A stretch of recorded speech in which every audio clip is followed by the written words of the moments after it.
1891년에 한 청년이 우리 그때 조선이죠. 조선 땅에 그 선교사로 오게 됩니다.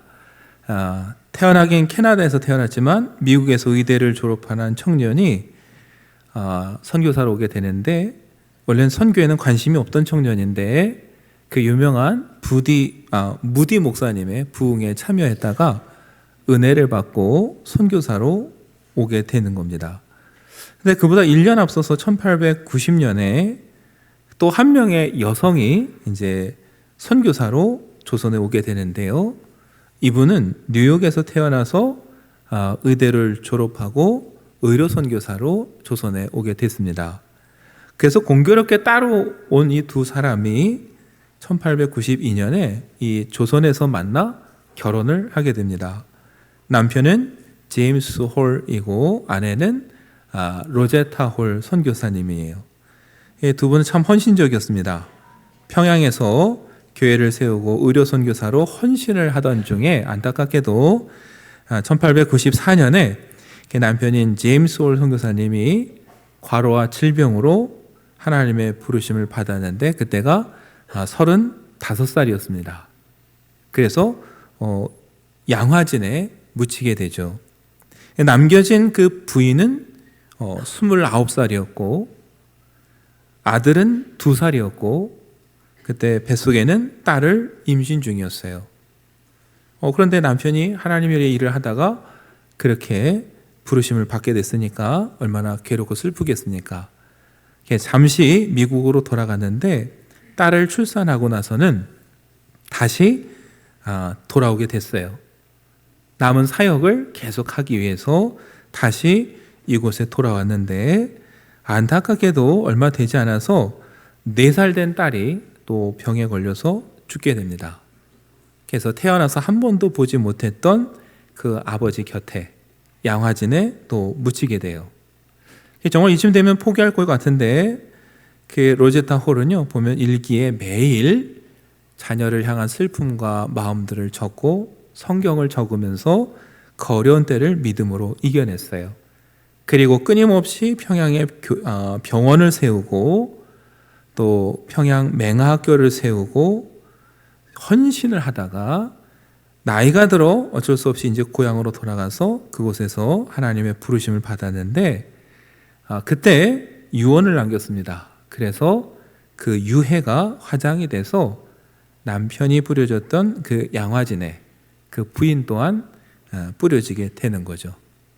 세 가족이 이렇게 묻혔고 남은 사람이 아들이 있었죠.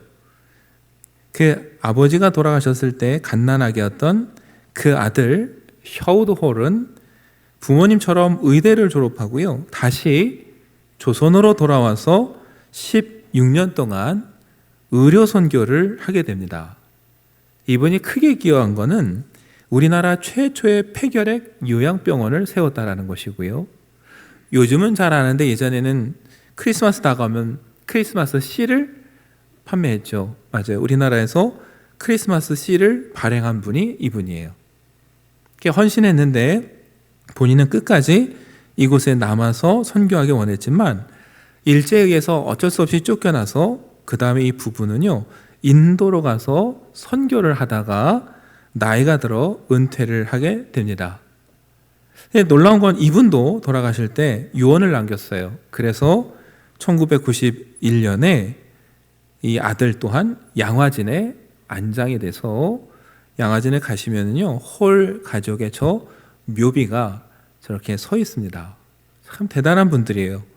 한 사람이 그 사역을 하기도 힘든데 아버지와 어머니 그리고 풍토병 때문에 어린 여동생을 먼저 보내고 본인까지도 자기 고향이 아니라 선교를 하던 그곳에 묻히고 싶다 그래갖고 온 가족이 저곳에 참 묻혔는데 정말 어려운 일이죠. 근데 그렇게 할 수 있었던 건 결국 그 믿음의 길을 먼저 걸어간 부모님들이 헌신하고 본을 보였기 때문이에요. 순종함의 길을 갔던 아버지가 있고 남편을 잃고 딸을 잃고도 묵묵히 신앙의 길을 지켰던 어머니가 있었기 때문에 그것이 가능하지 않을까. 네, 안타까운 것은 우리가 읽고 있는 이 사사기의 시대를 보면은 그 앞선 부모님들이 길을 잃고 방황하면서 어때요? 그 다음 세대도 방황하는 모습이 계속 보입니다. 사실 우리 시대도 그렇죠. 우리가 길을 잃고 방황해서 우리 자녀들도 방황할 때가 얼마나 많습니까? 그런데 사사시대는 그게 더 극심했어요. 오늘 17장은 그 극적인 예들을 우리에게 보여주고 있습니다. 에브라임 산지에 미가라는 사람이 살았다라는 이야기로 시작하는데요. 그 다음에 보니까 그 미가의 어머니가 은 1,100개를 잃어버렸다고 합니다. 그래서 2절의 내용을 잘 살펴보시면요, 이런 이야기예요. 은을 잃어버리고 이 어머니가 화가 나서 훔쳐간 사람에게 저주를 퍼부었어요. 알고 봤더니 아들이 훔쳐갔어요. 그 아들이 그래서 어머니에게 와서 말합니다. 어머니가 은을 잃어버리고 저주하셨는데 그 저주의 소리가 내 귀에도 들렸다. 어떻게 해요? 겁이 나잖아요. 그래서 어머니에게 와서 이실직고 하는 거예요. 내가 은을 훔쳐갔는데 다시 돌려드리겠습니다. 여러분, 이 미가라는 이름은 무슨 뜻이냐면요, 누가 여호와와 같으냐, 여호와 같은 분은 없다, 이런 뜻이에요. 이름만 보면 얼마나 거룩합니까? 세상에 하나님 한 분밖에 없어요. 이름대로 살았다면 누구보다 훌륭한 신앙인이 됐을 텐데 미가는요, 그렇지 못했어요. 어머니의 은을 훔치고 그 다음 보면요, 우상과 온갖 잡다한 일들을 다 했습니다. 왜 미가는 그 이름에 어울리지 못한 삶을 살았을까? 여러 가지 이유가 있겠죠. 그러나 가장 큰 원인 중에 하나는 미가의 어머니라고 할 수 있어요. 여러분, 미가라는 이름을 태어나면서 자기가 붙이진 않았을 거예요. 태어나면은 자녀의 이름을 보통 누가 지읍니까? 부모가 지어서 붙이죠. 미가라는 이름은 그러니까 적어도 어머니가 붙였든 아니면 아버지가 붙였든 미가의 어머니는 미가라는 이름이 무슨 뜻이고 왜 붙였는지를 너무 잘 아는 사람이에요. 그런 바람이 있어서 이름을 붙였다면은 그런 아들이 되도록 이끌어줘야 되는데, 그 다음에 나오는 여러분 그 어머니의 모습을 보면 전혀 그렇지 않습니다. 3절을 보면 아들이 은을 돌려드리니까, 아까 어머니가 훔쳐간 사람 저주했잖아요. 자기 아들인 걸 알았어요. 아들에게 정말 저주가 미칠까 봐 걱정이 돼서 복을 받기를 원합니다. 그래서 어떻게 했느냐, 은을 돌려받으면 여호와께 모두 바치겠다, 그렇게 3절에 서원을 했어요. 이 은을 여호와께 거룩히 드리노라. 그런데 4절을 보면요, 아들이 은을 돌려드리자 얼마를 내놨느냐?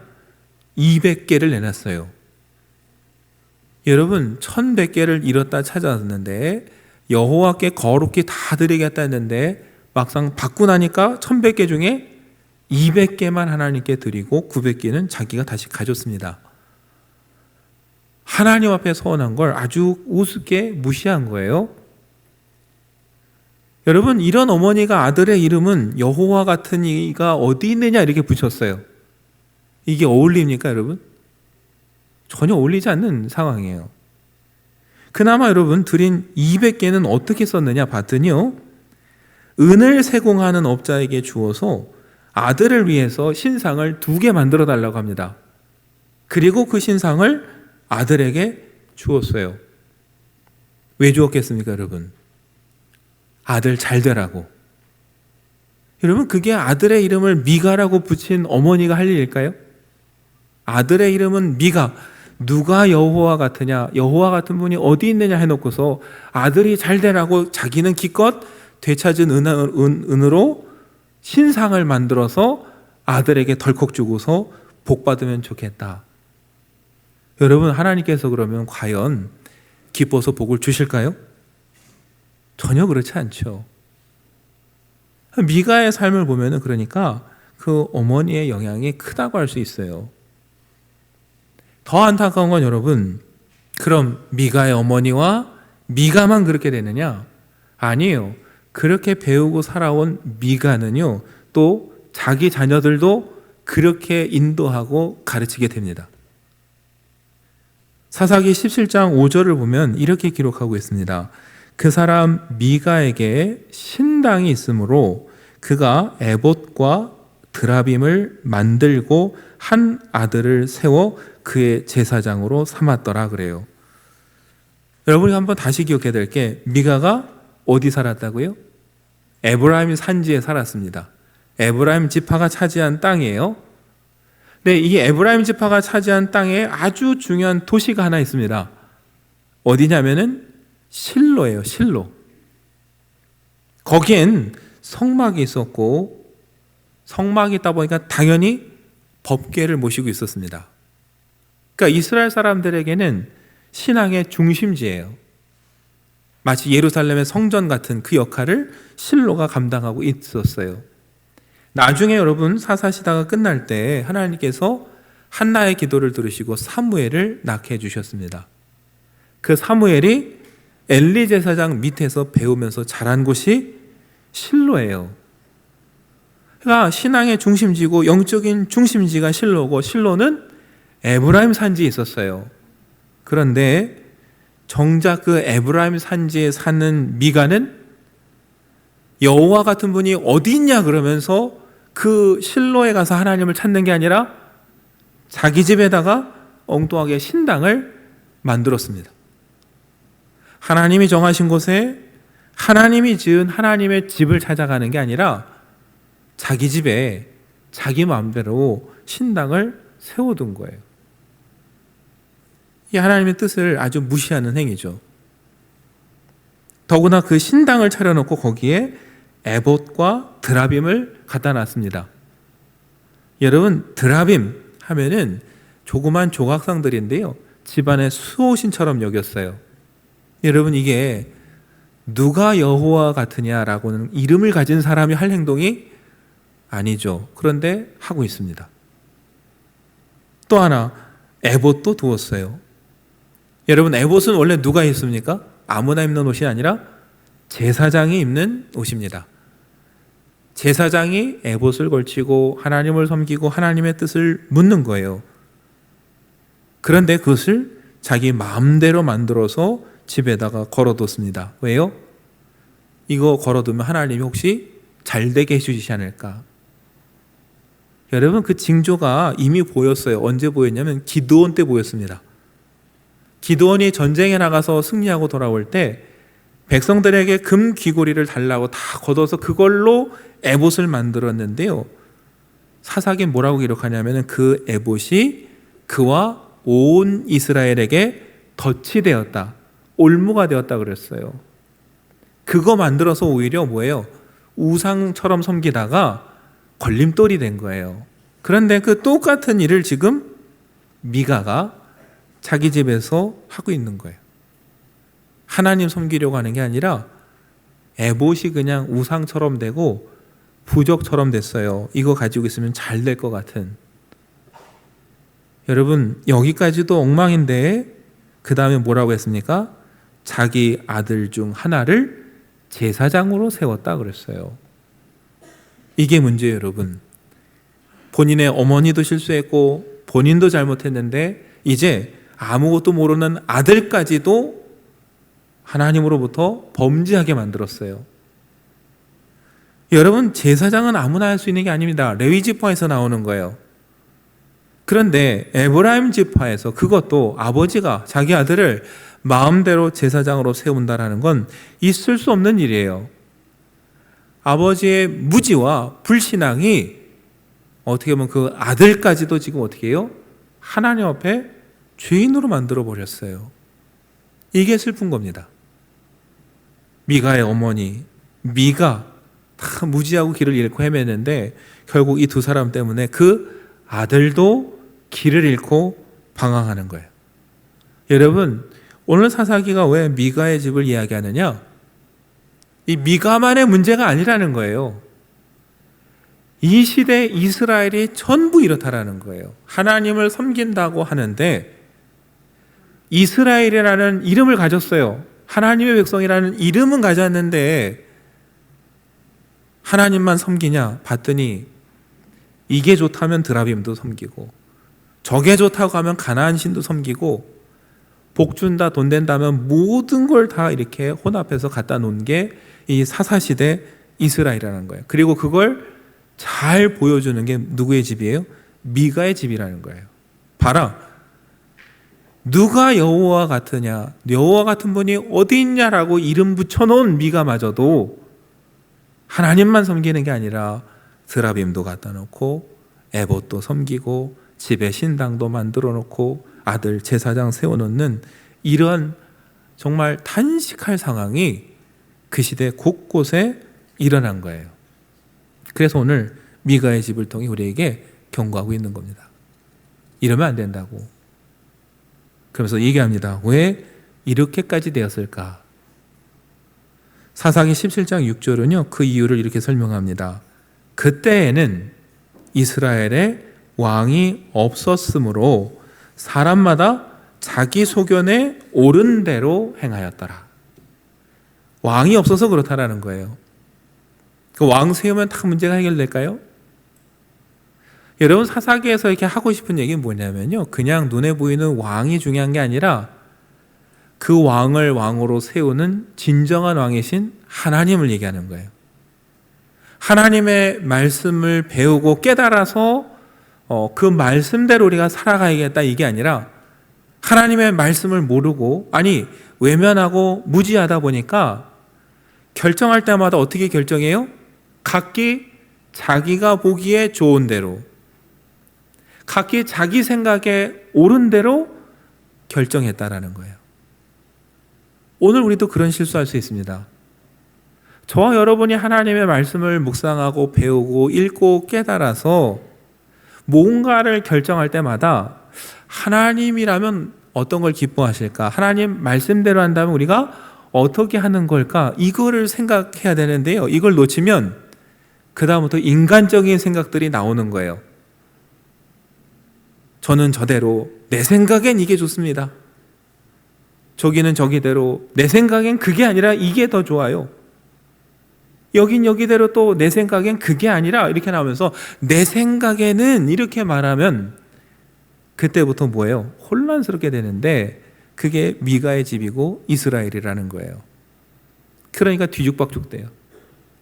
어머니가 보기엔 이게 아들이 복받는 길 같아요. 신상 만들어주고, 아들은 아들대로 드라빔하고 에봇 갖다 놓으면 좋을 것 같고, 그래서 어떻게 해요? 그 아들 또 제사장 세워놓으면 그냥 복을 몽땅 다 받을 것 같고, 각기 자기의 소견대로 그렇게 살아가던 게 여러분 이스라엘이고 미가의 집이고, 그리고 여러분 오늘 저와 여러분도 그런 실수에 빠질 수 있다는 거예요. 그러지 않으려면 저와 여러분이 말로만이 아니라 마음으로부터 하나님을 두려워할 줄 알고 하나님의 말씀을 존중히 여길 줄 알고 그 말씀대로 살아가겠다라는 결단이 있어야 길을 잃지 않고 방황하지 않는 겁니다. 그리고 저와 여러분이 길을 잃지 않고 방황하지 않아야 우리 다음 세대가 역시 방황하지 않고 길을 잘 따라갈 수 있는 거죠.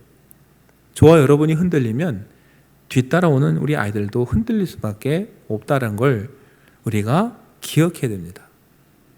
바울은 믿음의 아들이라고 하는 디모데에게 이렇게 편지를 썼습니다. 디모데후서 1장 5절에 이는 내 속에 거짓이 없는 믿음이 있음을 생각함이라.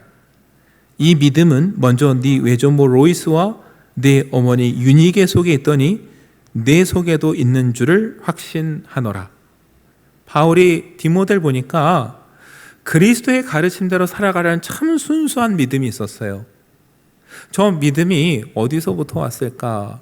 그러다가 바울이 깨달았어요. 아, 저 믿음은 어느 날 갑자기 생긴 게 아니겠구나. 할머니 로이스와 어머니 유니게부터 왔겠구나. 그들이 어렸을 때부터 잘 가르쳤겠구나. 그래서 여러분 3장 14절과 15절에도 이렇게 얘기를 합니다. 너는 배우고 확신한 일에 거하라. 너는 네가 누구에게서 배운 것을 알며 또 어려서부터 성경을 알았나니 성경은 능히 너로 하여금 그리스도 예수 안에 있는 믿음으로 말미암아 구원에 이르는 지혜가 있게 하느니라. 세상 시류에 흔들리지 말고 배우고 확신한 일에 거하라. 든든히 서라. 이렇게 당부합니다. 그럼 디모데가 배우고 확신한 일은 뭘까요, 여러분? 다른 거 아닙니다. 성경이에요. 그래서 그 다음에 얘기하는 거예요. 네가 어려서부터 성경을 알았나니. 그럼 어려서부터 그 성경은 누가 가르쳤겠습니까? 어머니 유닉의 할머니 로이스가. 그랬더니 그 믿음이 그 속에 자리 잡고 오늘까지 왔다라는 거예요.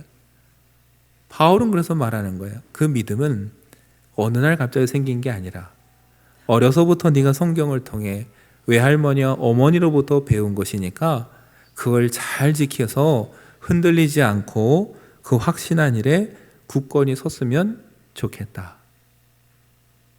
여러분, 이게 오늘 우리에게 주시는 말씀이 아닐까 다시 생각하게 됩니다. 그래서 제가 오늘 이 말씀을 준비하다가 홀 가문이 떠오른 거예요.